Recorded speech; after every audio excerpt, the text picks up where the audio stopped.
अक्सर कई बार यह देखा गया है कि हिंदू और मुसलमानों के त्योहार एक साथ ही आते हैं, चाहे वो कांवड़ यात्रा और मुहर्रम हो या फिर इस बार भी ऐसा बारावफात और विश्वकर्मा पूजा को लेकर हुआ है। इन त्योहारों को लेकर योगी सरकार और इलाहाबाद हाईकोर्ट सरकार ने इस मामले में गाइडलाइन जारी की है। इसके साथ ही यूपी पुलिस ने साफ कर दिया कि जुलूस में उपद्रव करने वालों को बख्शा नहीं जाएगा। गाइडलाइंस जो जारी की गई हैं वो भी आपको हम बता रहे हैं, दिखा रहे हैं। पुलिस पर पूरे जुलूस की ड्रोन से, कैमरे से निगरानी की जिम्मेदारी होगी, लेकिन सरकार के इस फैसले को लेकर कुछ लोगों में नाराजगी भी है। पुलिस सोशल मीडिया पर भी नजर रखेगी और जाहिर सी बात है कि जो उपद्रवी हैं, जो असामाजिक तत्व हैं, उनकी पड़ताल की जाएगी। लेकिन सवाल यही है कि कानून व्यवस्था बनाए रखने के लिए सरकार के लिए गए जो फैसले हैं उसको लेकर लोगों में नाराजगी क्यों है, और इसी मुद्दे पर करेंगे टू द पॉइंट बहस। उत्तर प्रदेश में बारावफात और विश्वकर्मा जयंती के मद्देनजर सुरक्षा के व्यापक इंतजाम किए जा रहे हैं। इस संबंध में यूपी पुलिस के महानिदेशक ने सभी जिलों के पुलिस अधिकारियों को कड़े दिशा निर्देश जारी किए हैं। उन्होंने कहा है कि आगामी त्योहारों के दौरान प्रदेश में शांति और कानून व्यवस्था बनाए रखने के लिए पुलिस को विशेष सतर्कता बरतनी होगी। इसके लिए यूपी पुलिस जुलूस की ड्रोन से निगरानी करेगी।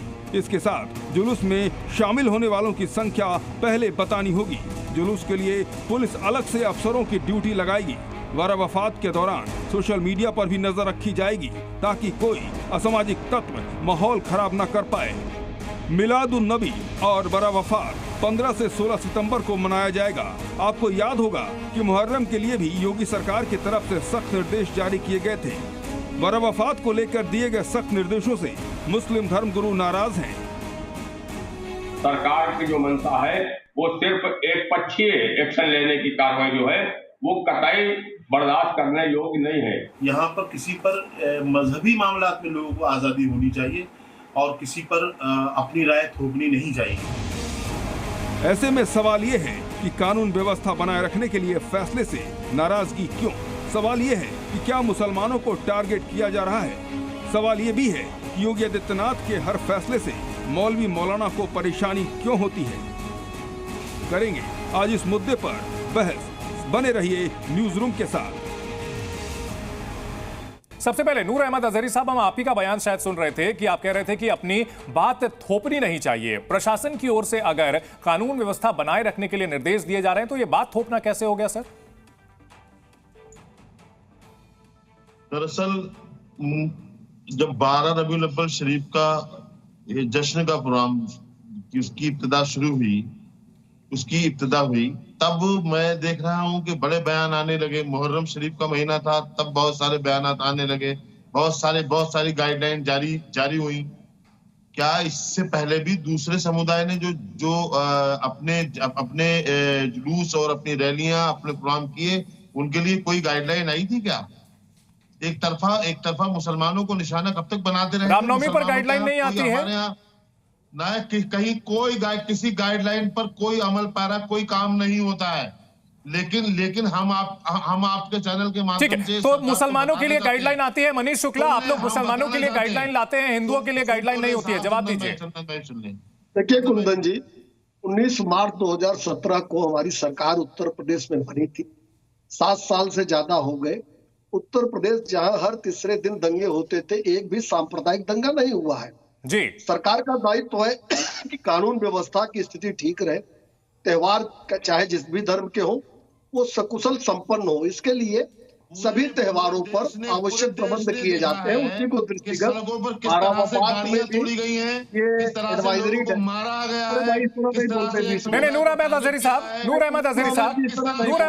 पहले बात सुन लीजिए। नहीं, बीच में ऐसे इंटरप्ट मत कीजिए, पहले पूरी बात सुनिए, उसके बाद फिर रिस्पॉन्ड कीजिएगा। आपको अपनी बात रखने का मौका दिया गया। नूर अहमद अजहरी साहब, आपको अपनी बात रखने का मौका दिया गया। दूसरे की बात सुनेंगे, उस पर रिस्पॉन्ड करेंगे। मनीष शुक्ला अपनी बात पूरी करेंगे। राज्य सरकार अपने कानून व्यवस्था को बनाए रखने के दायित्व को पूरा करने के लिए बारावफात पे भी एक एडवाइजरी, गाइडलाइन जारी किया गया, जिसमें जुलूसों की सुरक्षा व्यवस्था, कोई नई परंपरा न पड़े, इसको ध्यान रखना है। अगर बारावफात के पहले कोई स्थान को लेकर विवाद हो तो पुलिस और राजस्व कर्मी उस विवाद को पहले निपटा लें। और हम तो आश्चर्यचकित हैं इस बात से, व्यवस्था चाक चौबंद रहे, त्योहार शांति पूर्वक और सद्भावना पूर्वक निपटे, इसकी व्यवस्था को लेकर इनको ऐतराज है। तो इनकी मानसिकता आप समझ सकते हैं। अभी कांवड़ को लेकर भी राज्य सरकार ने गाइडलाइन जारी किया था कि नए मार्ग नहीं होंगे, नई परंपराएं नहीं पड़ेंगी। लेकिन नूर अहमद अजहरी अगर शांति व्यवस्था और सद्भावना पूर्वक त्योहार निपटे, इसकी व्यवस्था को लेकर सरकार प्रोएक्टिव है, पहले से व्यवस्था कर रही है, तो इनकी मानसिकता को समझने की आवश्यकता है। और ऐसी मानसिकता के नाते से इस तरह के प्रबंध की आवश्यकता और पड़ती है। ठीक है, जिस तरह के रनिंग कमेंट्री कर रहे हैं तो हमको एक दो बातें समझ में आती है। एक तो या तो इनको कुछ पता नहीं है, इनको कोई जानकारी नहीं है, ये टीवी पे बैठकर केवल और केवल भ्रम पैदा करना चाहते हैं। और अगर जानकारी है तो तब तो बड़ी खौफनाक बात है, ये जानकारी रखकर गलत संदेश देना चाहते हैं। लेकिन अजहरी साहब, उत्तर प्रदेश में योगी आदित्यनाथ की सरकार कानून व्यवस्था से खेलने की इजाजत किसी को नहीं देगी, हथियारों का प्रदर्शन नहीं होने देगी, नई परंपरा नहीं डालने देगी। दानिश कुरैशी, ठीक है, दानिश कुरैशी को बहस में लाना चाहूंगा। दानिश कुरैशी, उत्तर प्रदेश में दंगे नहीं हो रहे हैं, प्रदेश सरकार की ओर से जो है पहले से निर्देश जारी किए जाते हैं, इसमें क्या गलत बात है? देखिए, अब ये तो आप सवाल पूछ रहे हैं तो मैं जवाब दूं कि जो लोग दंगाई हैं वो तो सत्ता में बैठे हैं या उनके सहयोगी सत्ता में बैठे हैं, तो दंगे तो बट लाजमी है कि नहीं होने हैं। और रह गई बात दंगों की, तो बवाल मचाने में तो वो मचाते ही हैं, कभी बाकी नहीं छोड़ा। गुजरात में आपको याद होगा, गुजरात में रामनवमी का जुलूस हुआ था, उसके अलावा एक और जुलूस था, गणेश जी के प्रतिमा पर हमला हुआ था। नहीं, ठीक है, मनीष जी पहले बात सुन लेते हैं। मनीष जी पहले बात सुन लेते हैं, उसके बाद आपको रिस्पॉन्ड करने का मौका दूंगा सर। सरकार को दंगाई बताएंगे। मनीष जी ठीक है, आपको मौका दूंगा सर। दंगे किसने किए? किसने? मनीष जी आपको मौका दूंगा। हमले किए और ऐसे तत्वों से मनीष जी आपके पास आऊंगा मैं, रिएक्शन आपका लूंगा सर। ठीक है, सुन लेते हैं पहले। बात नहीं चलेगी। ये शर्मनाक बयान दे रहे हैं, झूठी बात कर रहे हैं। दंगाई ये है जो कहते हैं कि दानिश कुरैशी, अगर आप जो है कुछ आरोप लगा रहे हैं तो उसके लिए आपके पास जो है तथ्य होने चाहिए। दानिश कुरैशी जो आरोप लगा रहे हैं उसके लिए आपको तथ्य भी देने पड़ेंगे सर। चंदन सिंह जी, तथ्य होने चाहिए। इस देश में बाबरी मस्जिद ढहाने का आंदोलन भारतीय जनता नहीं, आप फिर मुद्दों को घुमा रहे हैं, मुद्दों को घुमा रहे हैं। दानिश कुरैशी साहब, मुद्दों को होलिस्टिक मत बनाइए। राम मंदिर किसने तोड़ा? नहीं, दानिश कुरैशी साहब, मुद्दों को होलिस्टिक मत बनाइए। जिस मुद्दे पर मैंने पूछा है आपसे कि इसमें जो नियम कानून बनाए गए हैं, जो निर्देश जारी किए जा रहे हैं, इसमें क्या हर्ज है? नहीं, दानिश कुरैशी साहब, इस तरह से कहीं से भी कुछ भी उठा करके आप जो है मुद्दा नहीं इसमें ला सकते। दंगाई को जो जवाब दिया जाएगा वो कहना है जो दिया जाएगा, और दंगा नहीं होने दिया जाएगा। किसी भी त्योहार को दानिश कुरैशी साहब, नहीं, दानिश कुरैशी साहब, ऐसे तो फिर जो है सामने की ओर से ये भी कह दिया जाएगा कि आपकी पार्टी का जो अस्तित्व है उसको लेकर के सवाल खड़े किए जाएंगे, फिर लोग पीछे और चले जाएंगे। आप 92 की बात करेंगे, लोग 47 पर चले जाएंगे, 48 की चले जाएंगे। हम मुद्दों पर टिकते हैं, 2024 के मुद्दे पर आते हैं। यहाँ अगर नियम कायदे बनाए जा रहे हैं, क्या हर्ज है उसमें? देखिए, मैं वही कह रहा हूँ कि आप क्या कहा था, बताओ दानिश के लोग हैं उसी पे तो बात कर रहा हूँ, तो बर्दाश्त नहीं हो। शुक्ला जी इंटरप्ट करने लग गए बीच में। नहीं, आप जो आरोप लगा रहे हैं सर, उसके तथ्य भी साथ साथ बताएंगे। अरे सुप्रीम कोर्ट ने कहा था कि एक मस्जिद गैर कानूनी तरीके से ढाई गई। अरे सर, आप फिर जो है अलग अलग मुद्दों को इसमें क्लब करने लगते हैं। मैंने ये सिंपल सवाल पूछा है दानिश कुरैशी साहब कि अगर निर्देश दिए जा रहे हैं, दंगे नहीं हो रहे हैं, प्रदेश में शांति है, इसमें हर्ज क्या है? किसको ऐतराज है? कह रहा है आप कह लीजिए दानिश कुरैशी झूठ कह रहा है। अरे दानिश कुरैशी साहब, आपकी पार्टी के नेता तो जेल गए थे माहौल बिगाड़ने के लिए। अकबरुद्दीन ओवैसी साहब को तो जेल हुई थी, आपकी पार्टी भी तो दंगाई हुई ना। तथ्य मैं बता रहा हूं सर, आप तथ्य के अलावा मुद्दे पर रहिए ना सर। दानिश कुरैशी साहब, मुद्दे पर रहिए। किसी का मंदिर तोड़ने का वो, ये जो दानिश की मानसिकता है, इसी मानसिकता के नाते से कड़ी सुरक्षा व्यवस्था आवश्यक है। महंत किशोर दास जी, नवल किशोर दास जी, जवाब दीजिए दानिश कुरैशी साहब को। नहीं, मैं कह रहा हूं हजारों मंदिर तोड़ने वाले कौन थे? कौन नहीं जानता है जिहाद कौन करता है, आतंकवाद कौन करता है? हम कह रहे हैं उत्तर प्रदेश सरकार कानून व्यवस्था बनाने के लिए कुछ नियम कायदे घोषित कर रही है, तो उसे मानना चाहिए।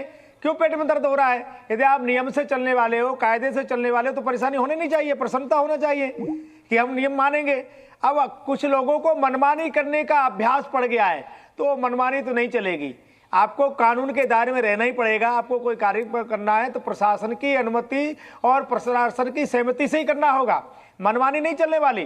तो क्या है, पूर्व की सरकारें इनके पूछ कर करती थी, इसलिए इनको कानून मानने का अभ्यास ही नहीं है, अभ्यास खत्म हो गया है, या ये मानना नहीं चाहते हैं। परंतु योगी सरकार है, कानून मानना ही पड़ेगा, कानून के अनुसार काम करना पड़ेगा, जिहाद नहीं चलेगा। ठीक है, कानून व्यवस्था मानने में किसको ऐतराज है? सैयद मसूद साहब, कानून व्यवस्था मानने में किसको ऐतराज है, क्यों ऐतराज हो? देखिए, कानून व्यवस्था को मानने में किसी को कोई ऐतराज नहीं है। सबसे बड़ी बात यह है कि योगी जी का बहुत पुराना तरीका है कि जब से वो सत्ता में आए हैं उसके बाद उन्होंने मुसलमानों के त्योहारों के ऊपर एक टारगेट बना लिया है कि उनका कोई ना कोई बयान ऐसा जरूर आता है जिससे कि मुसलमानों को टारगेट किया जाता है और दूसरे समुदाय को कैसे तरह से, मुसलमानों चाहे हिंदू हो। ठीक है सर, सुन लेते हैं मामले में नहीं बोला, आप लोग खामोश हैं। जी जी, सुन लेते हैं, उसके बाद फिर आएंगे आपके पास। बोलिए, अपनी बात पूरी कीजिए सैयद। खामोश। अभी गणेश चतुर्थी की स्थापना हो रही थी गणेश पंडालों के अंदर जी। वहां पर एक कानून है कि साहब 60 डेसिबल से ऊपर शोर कोई नहीं मचाएगा, कानून सबके लिए बराबर है जी। मगर गणेश चतुर्थी के जुलूसों में जो डीजे बज रहे थे वो ऐसे थे कि अगर पेस मेकर लगा हुआ आदमी बराबर में खड़ा हो जाए तो उसे वहीं हार्ट अटैक हो जाए, वो मर जाए। 5 बजे चिल्लाते हो, ठीक है, उससे पहले 5 बार चिल्लाते हो तब। ठीक है, श्रीराज नायर जी, एक गणेश चतुर्थी के लिए नियम नहीं है, आरोप यह लगाया जा रहा है कि भाई हिंदू त्योहारों के लिए नियम नहीं है, सिर्फ मुस्लिम त्योहारों के लिए नियम बनाए जा रहे हैं। कांवड़िए लोगों की गाड़ियां तोड़ दे, मारे पीटे, कितनी इस तरह की वारदातें हुई पूरे प्रदेश के अंदर। योगी जी की जबान से लफ्ज नहीं फूटा। और जहां तक रहा सवाल, ठीक है सैयद मसूद, आपने अपनी बात रख दी, श्रीराज नायर जवाब दे रहे हैं। किसने खत्म कराए? ठीक है, श्रीराज नायर जवाब दीजिए। खुद खत्म कर लिए। देखिए, पिछले 7 साल से लोकतांत्रिक तरीके से एक सरकार चुनी गई पूजनीय योगी जी से, और वो योगी जी की, और वो कार्य कर रही है। 7 साल से कोई दंगे नहीं हुए, अपराधी वहां पर परेशान है। और जो जिस प्रकार से तुष्टीकरण की राजनीति सपा, कांग्रेस और बाकी पार्टियां करती थी, उससे ये अपराधियों और जिहादियों के हौसले बुलंद थे। आज इनके हौसले परस्त हो गए। इसके लिए इन लोगों के पेट में दर्द हो रहा है। वहां पर पूरी तरह से सौहार्द बना है। आज उत्तर प्रदेश में इन्वेस्टमेंट आ रहे हैं, कारखाने लग रहे हैं, उद्योग धंधे बढ़ रहे हैं और लोगों को नौकरियां प्राप्त हो रही है। उत्तर प्रदेश पूरी तरह से सुरक्षित हो गया।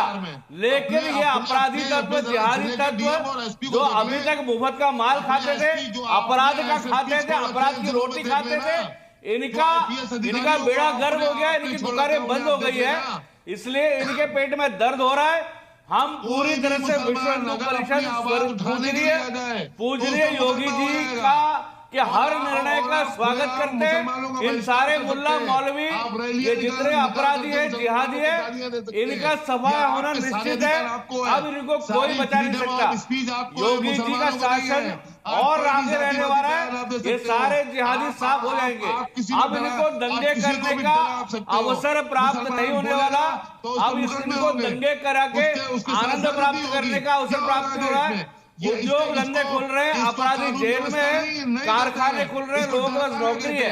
नौकरी धंधा करने वाला व्यक्ति, और सबसे ज्यादा लाभार्थी भी मुसलमान समाज ही है, लाभार्थी भी नहीं। नूर अहमद अजहरी साहब, कानून व्यवस्था को लेकर के नहीं, नूर अहमद अजहरी साहब, आप दो चीजें एक साथ कह रहे हैं। एक तरफ कह रहे हैं कि डराया गया है और दूसरी तरफ कह रहे हैं कि कानून व्यवस्था नहीं संभाली जा रही है।